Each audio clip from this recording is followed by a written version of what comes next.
ಚಿಕ್ಕಮಗಳೂರಿನ ಮೂಡಿಗೆರೆಯಲ್ಲಾಗಿರುವಂತಹ ಘಟನೆ ಇದು. ಕುಡಿದ ಮತ್ತಿನಲ್ಲಿ ನಡು ರಸ್ತೆಯಲ್ಲಿ ಪ್ರವಾಸಿಗರು ಬಡದಾಡ್ಕೊಂಡಿದ್ದಾರೆ. ಚಿಕ್ಕಮಗಳೂರಿನ ಮೂಡಿಗೆರೆ ಪಟ್ಟಣದಲ್ಲಿ ಘಟನೆ ಆಗಿರೋದು. ಪ್ರವಾಸಿಗರು ಆಚೆಯಿಂದ ಬಂದವರು ಗಲಾಟೆ ಮಾಡಿರೋದು. ನಿನ್ನೆ ರಾತ್ರಿ 11 ಗಂಟೆ ಸುಮಾರಿಗೆ ಈ ಘಟನೆ ಆಗಿದೆ. ಗಂಟೆ ಪೂರ್ತಿ ಕುಡಿದು ನಡು ರಸ್ತೆಯಲ್ಲೇ ರಂಪಾಟದಲ್ಲಿ ತೊಡಗಿಕೊಂಡಿದ್ದು ಕಂಡುಬಂತು. ವಿಜುವಲ್ಸ್ ಕೂಡ ಸರಿಯಾಗಿದೆ, ನೀವು ಗಮನಿಸ್ತಾ ಇದ್ದೀರಾ.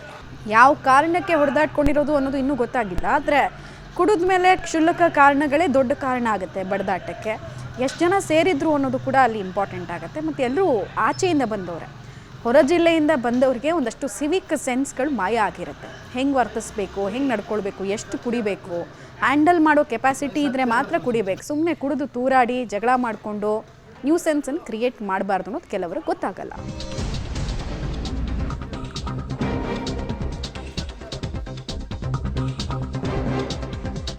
ಕುಡಿದ ಮತ್ತಿನಲ್ಲಿ ಎರಡು ಗುಂಪುಗಳ ನಡುವೆ ಗಲಾಟೆ.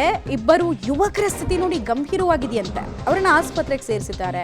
ಚಿಕ್ಕಮಗಳೂರಿನ ಟೌನ್ ಕ್ಯಾಂಟೀನ್ ಸರ್ಕಲ್ನಲ್ಲಾಗಿರೋದು. ಅಜಯ್ 23 ವರ್ಷ ವಯಸ್ಸಿನ ಹುಡುಗ, ಯತೀಶ್ 23 ವರ್ಷ ವಯಸ್ಸಿನ ಯುವಕನ ಸ್ಥಿತಿ ಗಂಭೀರವಾಗಿದೆಯಂತೆ.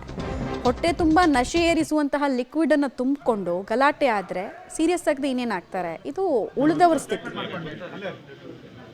ಕೈಯೆಲ್ಲ ನೋಡಿ, ಕೈಗೆಲ್ಲ ಬ್ಯಾಂಡೇಜ್ ಸುತ್ತಿದ್ದಾರೆ. ಮತ್ತು ಯಾವ ಪ್ರಮಾಣದಲ್ಲಿ ಗಲಾಟೆ ಆಗಿತ್ತು ಅನ್ನೋದನ್ನು ಸೂಚಿಸ್ತಾ ಇದೆ ಅವರ ಮುಖದ ಮೇಲಿರುವಂತಹ ಮಾರ್ಕ್ಸು. ಕೆಲವ್ರನ್ನೆಲ್ಲ ಸ್ಟ್ರೆಚರಲ್ಲಿ ಕರ್ಕೊಂಡು ಹೋಗಿದ್ದಾರೆ. ಆ ಮಟ್ಟಕ್ಕೆ ಗಲಾಟೆ ಆಗಿರೋದು. ಲಾಂಗ್ ಮಚ್ಚಿ ಇವನೇನೋ ರಾಡು ಅಂತೇಳಿ ಕೈ ಹಿಡಿದಿರೋದು. ಅದು ದೊಡ್ಡ ತಲ್ವಾರಲ್ಲಿ ಫುಲ್ ಓಪನ್ ಆಗಿದೆ. ಓಪನ್ ಆಗಿ ಈಗ ಸರ್ಜರಿ ಆಗಬೇಕು ಅಂತ ಹೇಳ್ತಿದ್ದಾರೆ. ಅವ್ರ ಮನೆಯಲ್ಲಿ ಸರ್ಜರಿ ಮಾಡೋದಲ್ಲ, ಇವನಿಗೆ ಒಂದು ಜ್ವರ ಬಂದ್ರೆ ಪಾಪ ಕಷ್ಟಪಟ್ಟು ಎಲ್ಲೋ 4 ಮನೆ ಮುಸ್ರೆ ತೊಳೆದು ಇದು ಮಾಡಬೇಕು. ಸರ್ಜರಿ ಯಾರು ಮಾಡೋದು?